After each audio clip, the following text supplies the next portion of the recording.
आत्मविश्वास, आत्मज्ञान और आत्मशोधन उद्धार का रास्ता है।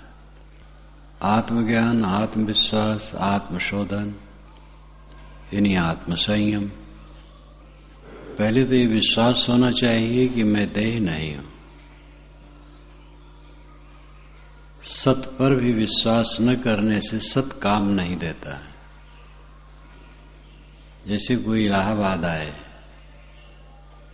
इलाहाबाद में पहुंच करके भी विश्वास न करे कि ये इलाहाबाद है तो इलाहाबाद का लाभ नहीं होगा, आगे चला जाएगा।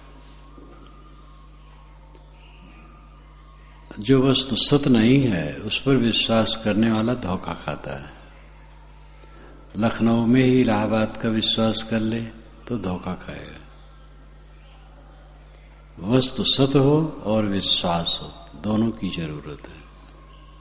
मेरे समान मेरे लिए सत्य क्या हो सकता है?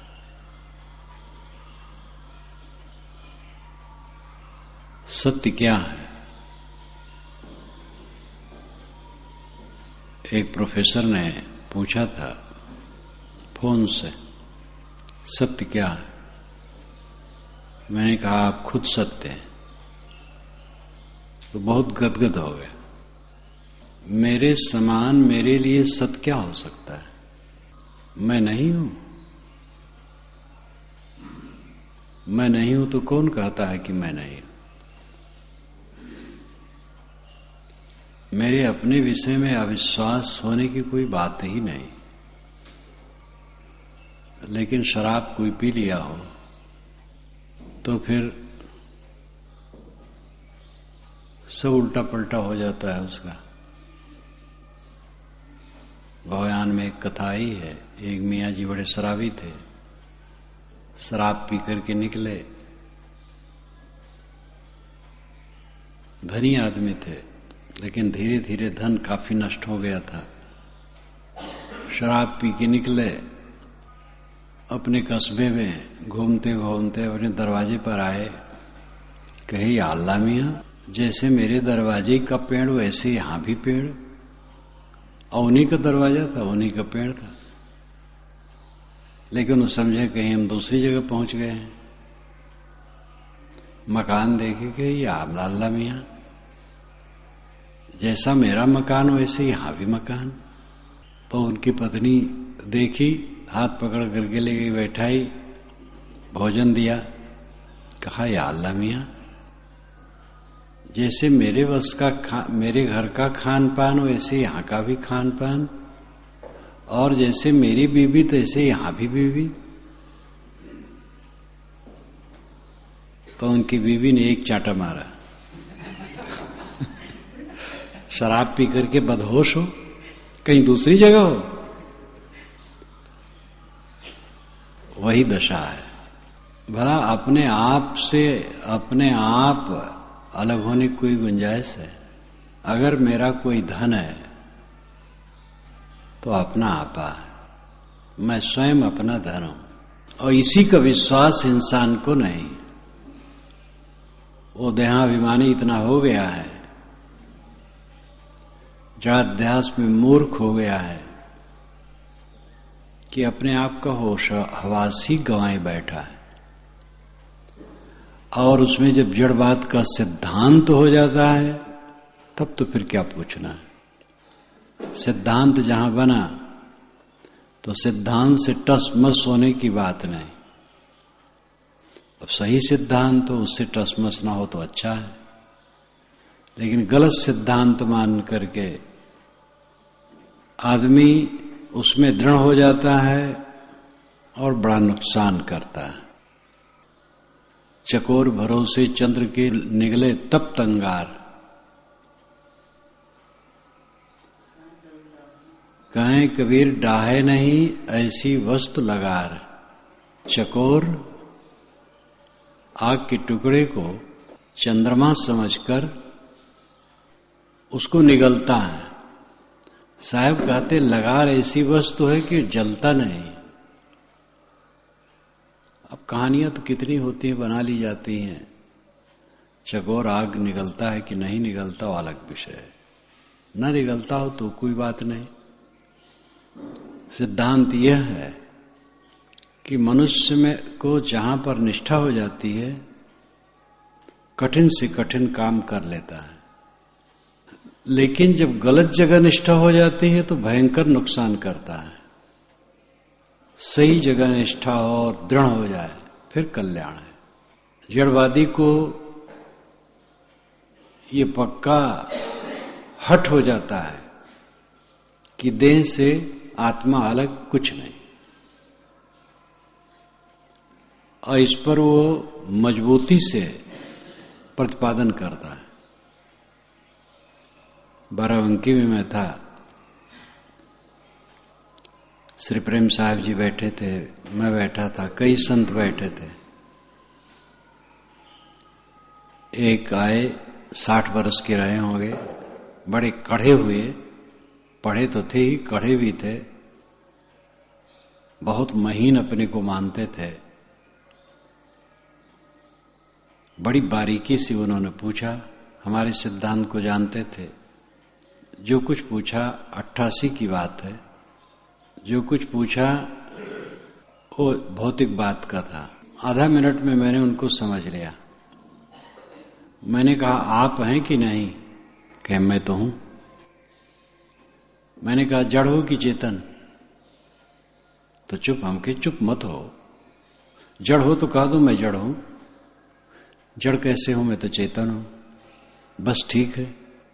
मर जाने के बाद रहोगे नहीं रहोगे उसको छोड़ो, अभी तो चेतन हो। कहे, हाँ अभी तो चेतन हो। हम कहे, कुछ ऐसी हरकतें होती हैं जिसके करने से पीड़ा होती है, और कुछ ऐसी हरकतें होती हैं जिसके करने से मन में संतोष होता है। कहे, हाँ ऐसा होता है। तो मैंने कहा कि जिससे पीड़ा होती है वो हरकत ना करो। जो काम करने के पहले से ही उद्वेग हो और पीछे संताप हो, ऐसा न करो। जिस काम के करने के आरंभ में भी आनंद आए और पीछे आनंद आए, वो काम करो। मर जाना, नहीं रहना, हटाओ उसको। जब तक जीते हो ऐसा रहो। तो चुप। अब एकदम वातावरण निस्तब्ध। मैं भी मौन हो गया, वो भी मौन हो गए। फिर चुपचाप उठे, नमस्कार किए, चले गए। श्री प्रेम साहब ने कहा, भैया तुम तो थोड़े में काट दिए, मैं तो घंटावारी से उलझता। तो मैंने कहा, साहब मैं ऐसे लोगों से उलझता नहीं। उल्टी खोपड़ी वाले भी सदा रहे हैं और वे मजबूती से अपने विनाश के तरफ ही चलते हैं, तो उनको क्या किया जाए। मेरा अपना होना विवाद युक्त नहीं है, और ये भी निर्विवाद है कि मैं चेतन हूं, जड़ नहीं। जड़ में कोई चेतना का लक्षण नहीं है, इसलिए चेतन स्वतंत्र द्रव्य है। जो स्वतंत्र होता है वो नित्य होता है। मैं नित्य हूं। मैं कल भी था, परसों भी था, 10 वर्ष की पूर्व भी था, 50 वर्ष की पूर्व भी था, इस जीवन में पूरा था, और इसीलिए इस जीवन के पहले भी था, और इस शरीर के न रहने पर भी रहूंगा। जो नहीं है वो कहां से आएगा, और जो है वो कहां चला जाएगा। आत्मविश्वास दृढ़ता से होना चाहिए। मेरा अपना होना परम सत्य है, और मैं देह नहीं। आदमी जीवन भर धोखा पालता है। अपने देह के विषय में उसकी दृष्टि कैसी रहती है? देह क्या है? महाविकारी, अभद्र, गंदगी का पिटारा, दुखों से भरा हुआ, जड़, छड़भंगुर, और उसको एकदम मान करके अजर अमर, मैं ही शरीर हूं, इस प्रकार वो भ्रम करता रहता है। इस भ्रम को काटना ही साधना है। आत्म विचार द्वारा देह के अध्यास को काटना ही साधना है। यही वेदांत है, यही पारक है, और यही बुद्ध विचार है, यही महावीर विचार है, विवेकियों का यही विचार है। बुद्ध वाणी में आत्मा कहा गया, आत्मा का विश्लेषण नहीं किया गया। पीछे वालों ने विश्लेषण किया तो दूसरी तरफ किया, लेकिन मूल वाणी में आत्मा है। पटिवासयत मत्तना, आत्मा द्वारा आत्मा में निवास करो। वेदांत वचन, महावीर वचन, कबीर वचन, सूफियों के वचन साफ है इस विषय में, और सबके वचन साफ है, और सब वचन अलग कर दो। आपका हृदय सबसे बड़ी किताब है।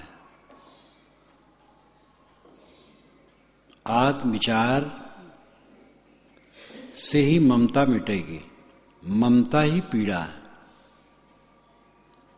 शरीर मैं हूं, शरीर मेरा है, ये अहंता और ममता है। शरीर मैं हूं, ये अहंता है, शरीर मेरा है, ये ममता है।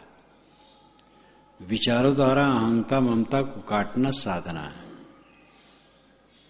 ये विचारों का प्रवाह जितना गहराई से होता जाएगा, अध्यास कटता जाएगा, अध्यास कटता जाएगा और शांति मिलती जाएगी। देखते देखते शरीर छोड़ना है।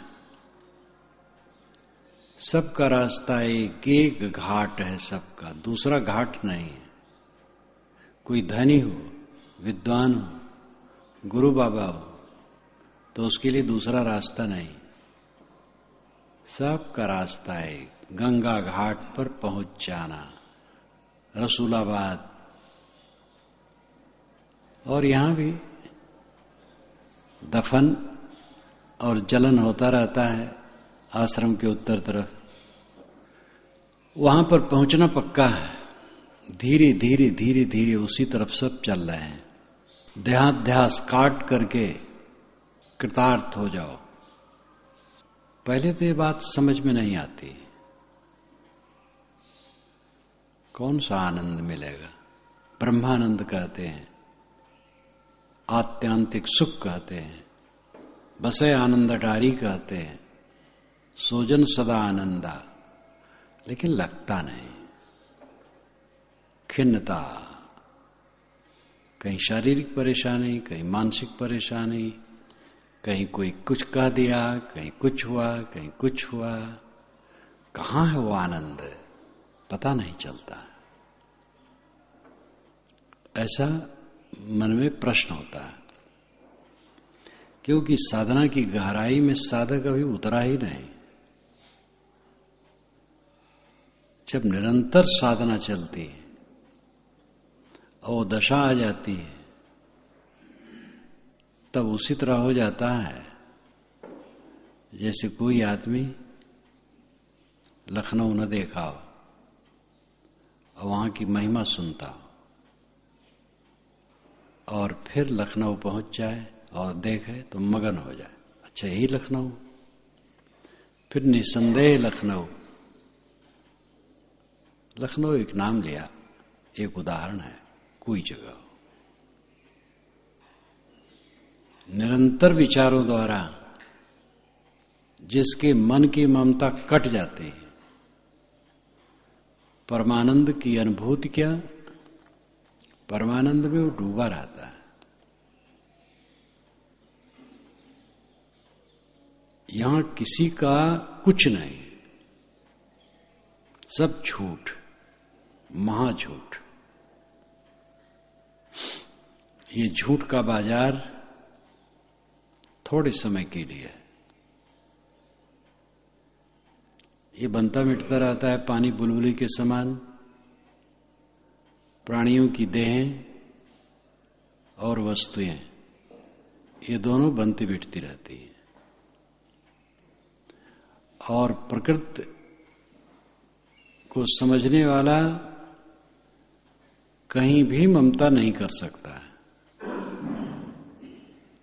जो प्रकृति को समझ लेगा, कैसे ममता करेगा? प्रकृति का काम ही है परिवर्तन। जिसमें हम ममता करेंगे प्रकृति उसको रहने देना चाहती नहीं। किसमें ममता करोगे? वो काट रही है हरदम। उषा के विषय में बड़ी महिमा है वेद में, ऋग्वेद में। उषा प्रसंग वेद में देखिए, उषा की महिमा खूब, वो उछलती हुई आ रही है नर्तकी के समान, कभी कुछ इतना अलंकारों में, लेकिन ये हमारे जीवन को काटती है। ऋषि इसके लिए भी सावधान है, ये हमारे जीवन को काटती है। रोज रोज आकर के हमारे जीवन को एक एक दिन काटती जाती है। इस परम सत्यता पर ध्यान ऋषियों का भी बराबर बना रहा। और मर्त्य मर्त्य मर्त्य, मनुष्य को मर्त्य ही कहते रहे। वेदों में मनुष्य को मनुष्य मानो कहीं कहीं कहा गया और मर्त्य बारंबार कहा गया। कबीर वाणी में तो जो ग्रंथ उठा के देखो, बीजक देखो, बीजक के बाहर के शब्द देखो, जो कहत कबीर में सब संकलित है टीका सहित। साखी ग्रंथ देखो,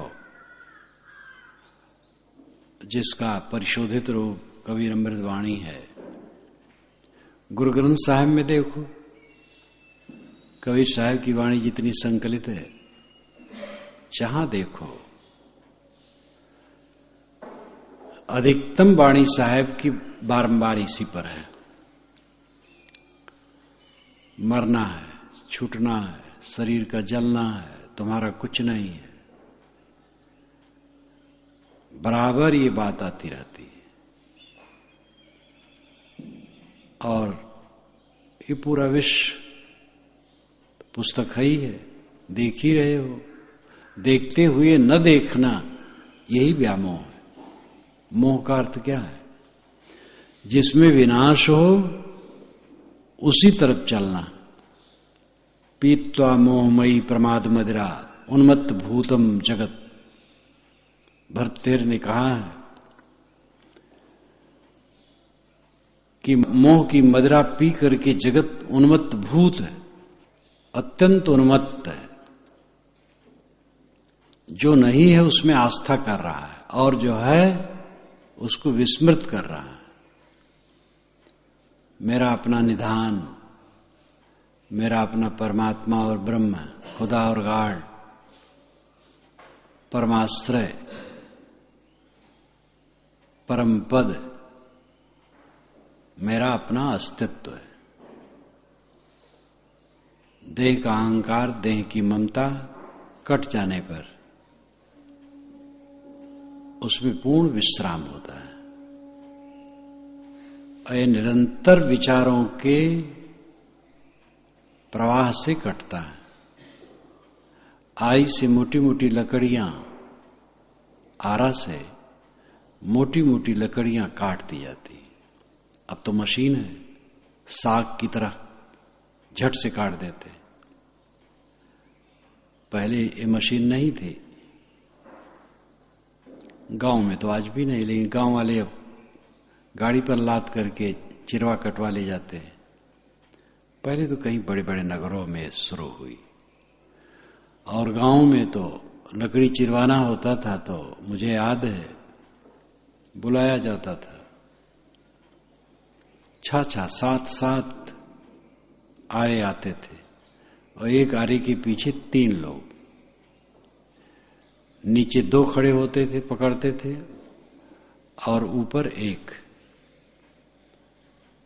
तो नीचे ही खींचने में ज्यादा मेहनत होती थी, उसी तरफ आरी झुकी रहती थी। तो काटते थे, चीरते थे लकड़ी, धीरे धीरे धीरे धीरे चावल चावल कटते कटते कटते बड़ी बड़ी लकड़ियां कट जाती थी, चीर दी जाती थी। निरंतर विचारों के प्रवाह से ममता कटती है। ममता जब तक रहती है तब तक ममता बड़ी प्यारी लगती है, और लगता है ममता न करे तो जीवन क्या रस है। इससे अलग कहीं जीवन हो सकता है? तंबाकू खाने वाला समझता है तंबाकू निकाले हाथ में रखे, चूना लगावे, रगड़े, थाप लगावे, झाड़े, ओठ में दबावे, तब तो जीवन है। और यही सब न करे तो कौन जीवन है? जो जो गंदी आदतें बन जाती हैं वही जीवन लगती है। इसीलिए आदमी जीवन भर भ्रम में जीता है। जो सच नहीं वो सच माने बैठा रहता है, एकदम भ्रम में जीता है। विचारों द्वारा ये भ्रम कटता है और धीरे धीरे कटता है। और भ्रम का स्तर कितने परत पर परत हैं। एक ने बताया कि किडनी में करीब करीब 8-10 लाख छन्नियां होती हैं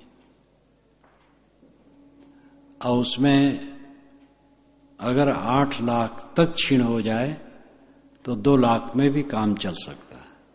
प्रकृति ने इतना अधिक बना दिया है कि काफी छीण होने के बाद भी कोई फर्क नहीं पड़े। जब एकदम छीण हो जाता, थोड़े रह जाता, तब गड़बड़ होता है। अब उन्होंने कहा, कितना उनका ज्ञान था, मुझे तो उस पर कुछ भी ज्ञान नहीं। ऐसे अनेक बातों में देखा जाता है ये ममता का पर्दा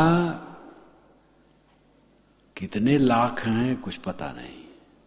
काट देने के बाद लगता अब काट दिया, लेकिन उसके बाद भी कुछ रहता है, फिर कुछ रहता है, फिर रहता है। काटते काटते काटते बहुत काट दिया और लगता है निर्भ्रांत हो गया, लेकिन अभी निर्भ्रांत नहीं हुआ। अगर क्लेश है तो निर्भ्रांत कहां हुआ? विचारों के प्रवाह से कटते कटते सारे पर्दे एकदम कट जाते हैं, तब दिव्य दृष्टि हो जाती है। परमानंद की स्थित, क्लेशहीन मन, ममताहीन मन। अहंता ममता को विचारों से ही काट सकते हो। ये कहानी के रूप में इन बातों पर वेदांत में पीछे वर्णन हुआ। उपनिषद काल के बाद के ग्रंथों में बड़े बड़े ग्रंथ बने, जैसे योग वाशिष्ठ या और भी ग्रंथ हैं। वेदांत के बहुत ग्रंथ हैं। सांख्य के रहे तो उनमें ये बात आती है कहानियों में। इतने ऋषि बैठे थे और आत्मज्ञान पर विचार चल रहा था, और आत्मज्ञान पर ऋषि ने बताया निरंतर आत्मज्ञान द्वारा अनात्मा की अध्यास का त्याग करो। वहां इतने ऋषि थे, सब विचार लीन थे। ऐसी ऐसी कहानियां थी। साधकों ने कहानियां लिखी। साधक होते रहे, आज ही नहीं, पहले भी होते रहे, आगे भी हो। साधक का काम है उठत बैठत कबो न छूटे ऐसी तारी लागी। तन से काम मन से राम, शरीर से सेवा करे। सेवाहीन होना तो अपना पतन करना है, श्रमहीन होना तो रोगी बना देना है अपने को। शरीर से श्रम करो, मन से भी श्रम करो। शरीर से श्रम सेवा में हो, निरर्थक नहीं। मन से श्रम कल्पना में ना हो, विचार में हो। विषयों को उठाना धरना कल्पना है, बीती हुई बातों को सोचना कल्पना है, आगे की बातों में उलझना सपना है। ये सब में परिश्रम न करो, विचारों में परिश्रम करो, ममता को काटने में परिश्रम करो। आप शुद्ध बुद्ध चेतन है। इसके अलावा जो कुछ मान्यता मन में है उसको काटो। देह, जात, वर्ण और भी जो कुछ मान बैठा है सबको काटो। सारी ममता को काट करके ममताहीन स्थित, क्योंकि सब अनात्म है हमारे चारों तरफ, उसमें हम ममता करके बंधे हुए हैं। उनकी ममता काट देने पर हमारी दिव्य स्थिति होगी। सदा विचार करो तुम भाई, जबलों देह बिखर नहीं जाई, पारक ऊपर थिर हुए रहना, सकल परखना ना कछ गाना। ये श्री पूर्ण साहब ने कहा। छान छान सब असत्य उड़ाओ, सार तत्व तब ही तुम पाओ। विचारों का प्रवाह विवेक ज्ञान की तरफ साधक के चित्त में जब निरंतर रहता है तो उसकी दिव्य दृष्टि हो जाती, ममता कट जाती, आसक्ति कट जाती है, कृतार्थ अवस्था निरंतर प्राप्त होती है।